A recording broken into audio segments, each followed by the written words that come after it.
Look to our friends. Hey everybody, it's Jason Blaha here, and once again it is time for another Orc Mode workout, and today was max effort press day.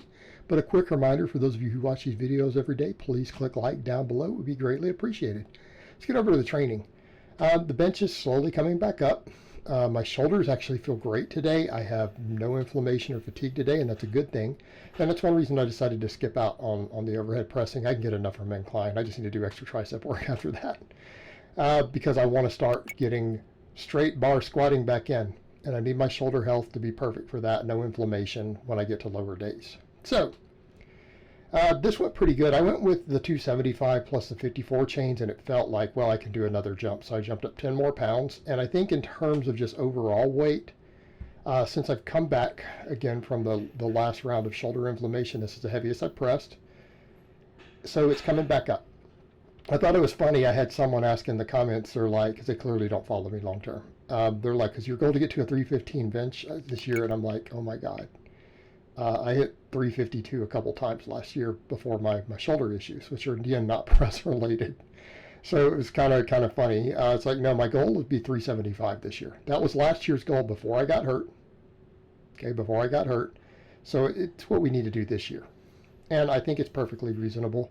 I feel like I've got a good game plan for everything. Everything's coming back up. Now notice when I got to the lockout there, triceps got a little dicey maintaining the bar path right at the very end of the lockout. Okay, once I had over 50 pounds of chains on there. So, you know, we need to keep up with the tricep work. Came off the chest quick, but I mean, again, people have to remember that. I mean, people will see the chains, they don't understand how chains work, and they don't realize I have at least 20 pounds of chains still at the bottom on that setup. Okay. That's 54 added to the lockout. That doesn't mean that's 285 at the bottom. That's over 300 still at the bottom. You could do the math yourself if you look at the chains of what I have set up there. There's over 20 pounds still at the bottom. So the lockout though was slightly tough, but I mean it was fairly smooth, but it was a little grindy right at the end. Everything fast off the bottom. So I do need to make sure I keep working the triceps. Because again, tricep strength has always tended to be my limit, even though right now I need a lot more chest and shoulder coming back up. But we're addressing that. So I decided, let's go ahead and just work on the flat bench and incline variations. I think 3 sets of each are good. And I'm going to keep working with the straight bar for a bit. If I need to, I'll mess with chains. If I need to switch bars, I'll switch bars. I have 5 different bars. Some of them change the range of motion. Some of them change the hand angle. I have 5 different bars I can press with. Okay, all I need is flat and incline.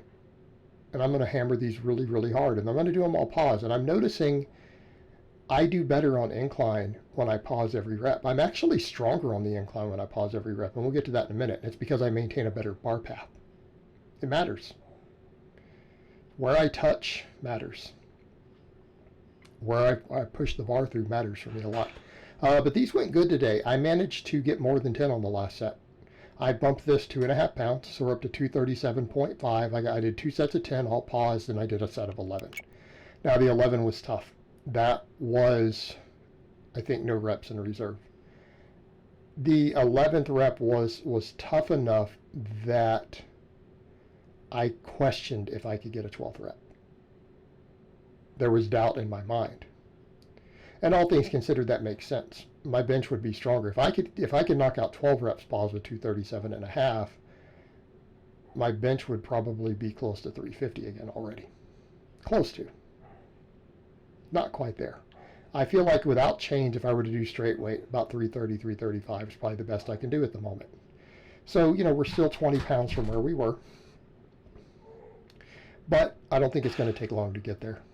I feel like I'm getting stronger every week with the rep work. I feel like even though we're rotating through accommodating resistance, that I'm able to get a hair stronger each time.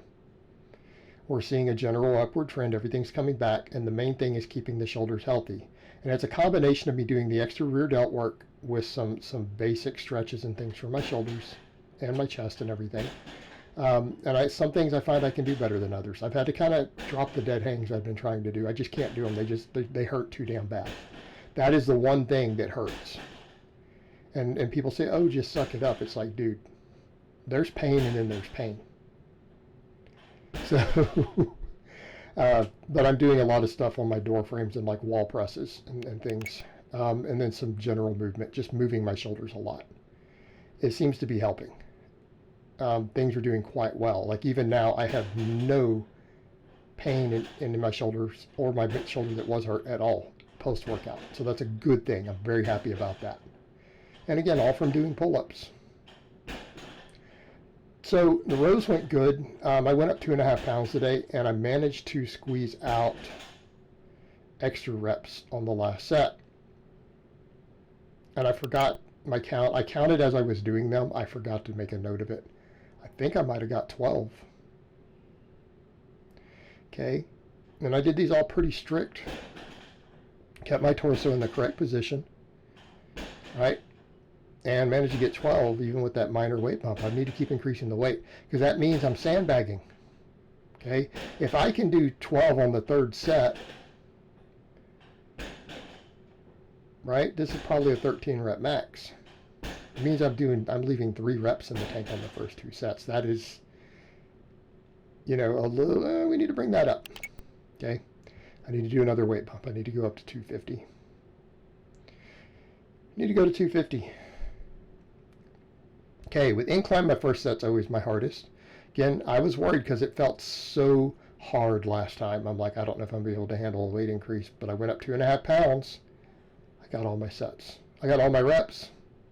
Got everything. Right? I got my 3 sets of 10 even with the weight increase.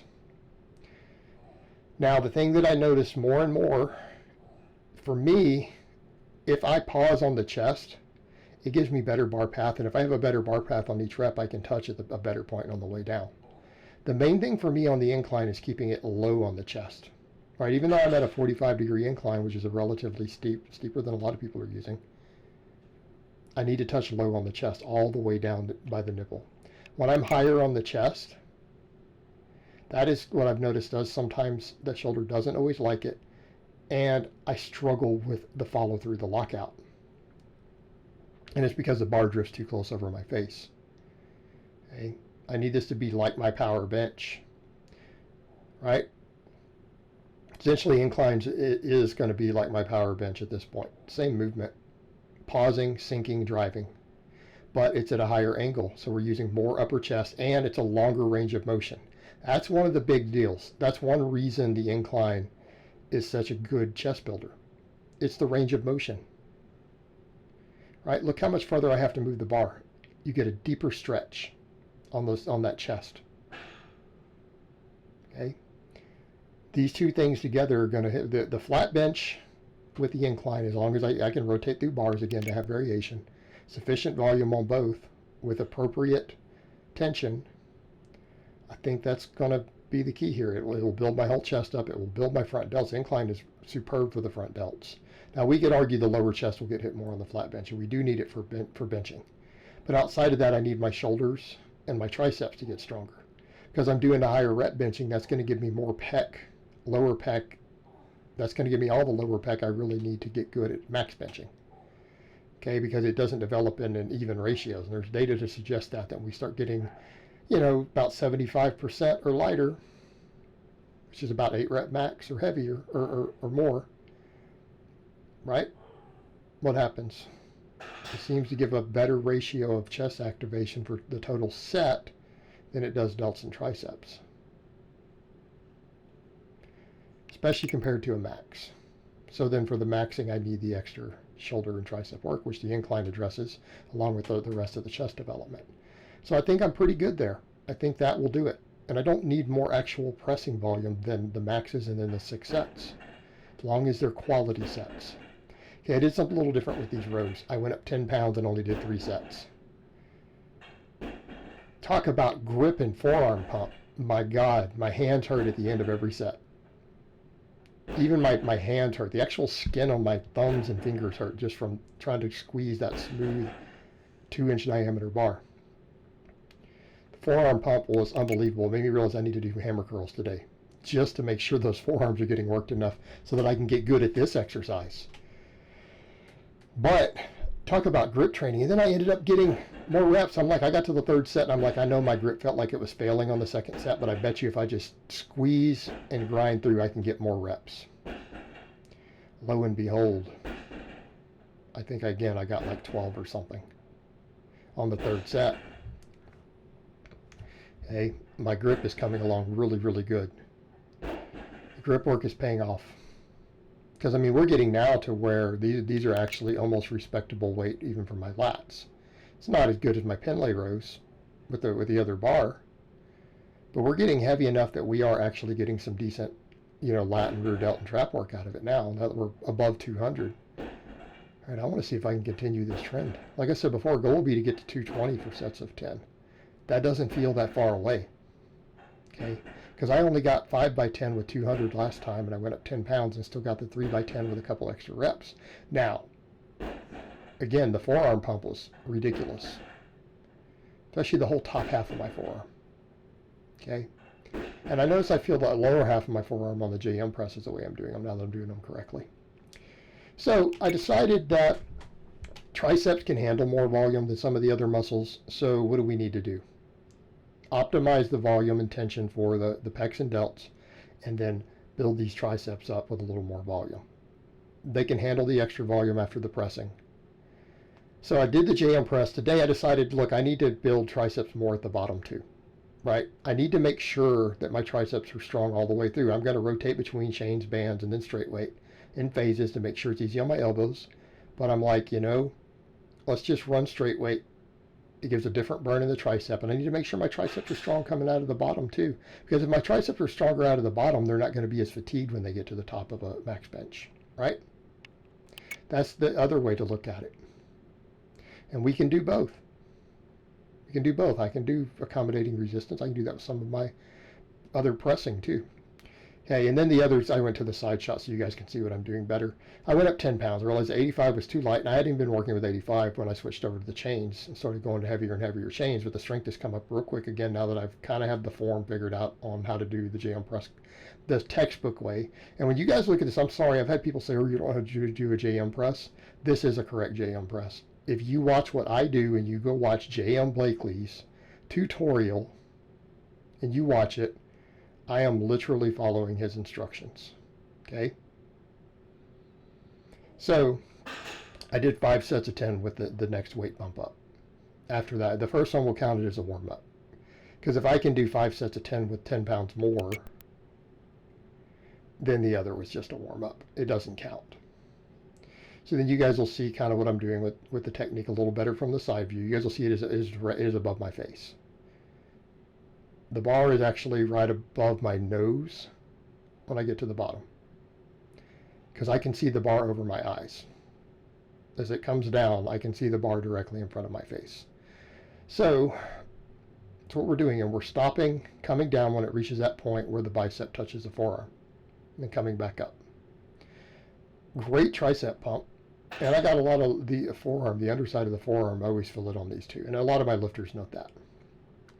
So again, get some good tricep work in, and I'll progressively ramp this up now that I have the form more or less on a classic JM press. I'll just slowly keep working the weight up, right? I'll work the weight up, and then if I start to get any elbow fatigue or inflammation beginning, I'll switch over to chains or bands again. Or I can do it preemptively, you know, back and forth. But great tricep pump, even with this lighter weight I'm using now versus the way I used to do them. Deep burn in the tricep. Feel that whole medial head. Feels like again some extra forearm work because of the angles involved. And it really is almost just a skull crusher. You know, the way I'm doing these, this is very similar to a skull crusher. It's not tremendously different. The only difference is the elbow is coming a hair lower than a skull crusher. Right? But very similar at this point. So, again, felt my triceps tremendously. And the last set was quite hard. The last rep or so was hard at the end, but the last set I was going to see if I could rep it. I got to the 10th rep. I'm like, this is going to hit me. It's going to come down and hit me. I mean, I have safety, so it'll probably stop just short of my face. But this is going to come down and hit me if I do another rep. So we reached our limit with it, and we'll slowly work it up from here. I'll try to micro load it up, get a little bit stronger at it. but happy with it today. I'm happy with everything today, really. Everything went good. Every single exercise went good today. We more or less increased all these supplemental lifts, by at least a 2.5 pound jump. Managed to get some M reps and things at the ends of some of those that were a little better than expected. Because it seemed like sometimes on these work sets, I feel like I'm at my limit. So when we can do little tiny loading increases and still squeeze out extra reps on the final set, we're in a very good place. A very good place. And of course, again, it lets me know that on a couple of these lifts, I really need to keep upping the weight a little more aggressively, because my 10 rep sets, again, if I can do 12 reps on a third set, those 10s, I mean, they're giving a training response, but it's probably not quite optimal. It's a hair short. I need another 5 pounds on some of those. So then what do? Hammer curls to failure supersetted with my reverse flies. So why hammer curls today instead of the strict curl? Because these build biceps too. But I'm noticing that my forearms are so fatigued and so pumped on those axle bar rows that I made to make sure my forearms are getting enough work, to make sure that they'll be able to handle that as I continue to add weight to it. And the hammer curl is a great way to do that while still building the biceps, still building the brachialis. It builds more of the arm than just the bicep. So I'll probably mess with these some. I'll mess with the strict curls some. I may go back and forth. I may put more focus on one than the other at a time. But I did feel like today, the little bit of extra forearm work for the upper part of my forearm there would be warranted, even for the radial brachialis and the forearm extensors and everything, because they just got worked so hard on that. And then I noticed it just didn't compromise to do these back to back without even going and turning the camera off to drop wrist straps like I do with the strict curls. I've still managed to hit the same reps I got last time before it failed, which was, I believe, 17. So that's actually quite good because, again, no break in between. So I was a little worried would forearms or something be an issue. It didn't seem to be the case. So happy with that overall. Yes, I'm clicking my neck there. It was starting to get really tight up in my traps. So yeah, these went good. And I think I lose track. When I start getting past 20 reps, it's just too hard to count, especially when you're going to failure. I think I failed on most of these somewhere in the 25 to 28 rep range. And I count failures when I come down, I go to move again, and my arm just doesn't move. That's, again, momentary muscle failure. If you rest 3 seconds and do another rep, that's not failure. You went beyond failure. And there's actually no indication that you gained any more hypertrophy from doing that. Okay, so much for the rest pause data. Like right there. You guys see it, and it's subtle. When I get to the failure, I just try to start another rep in the weight. If the weight doesn't move, that's it. I'm just done. I reached failure. You go to lift a weight, and it doesn't move. It's pretty simple. It's very easy to determine failure. It's how close you get to failure that's hard to perceive. Got to watch bar speed, fatigue. And I usually base that on do I have to grind that last rep. If I have to grind a rep and it slows down, okay, when I'm doing something where I'm going to stop short of failure like the pressing, if a rep grinds and it's slower than the others, and again, I know what missed reps feel like. I've missed enough benches and everything on camera. Then that's where we stop. We know because it's grindy. We know that we're within a rep or two of failure when the bar speed slows on the bigger movements. Smaller movements like this, though, it's pretty simple. When the weight stops moving, you're there. But again, another great pump in the forearms and biceps from this. My whole arms were lit up. Actually, between the hammer curls and the JM presses, I feel like every muscle in my arm got hit pretty hard, which is, again, what we need. We need to balance everything out to get my bench up and to build all the support musculature and to build my grip strength up. And the hammer curls can help with that. But I was very happy with today's workout. I'm happy with the way everything went. We got some good PRs as far as even all the rep work goes. So strength is coming up. I'm pain-free today. So what more could we ask for? So I hope it has been informative, and I will talk to you guys next time.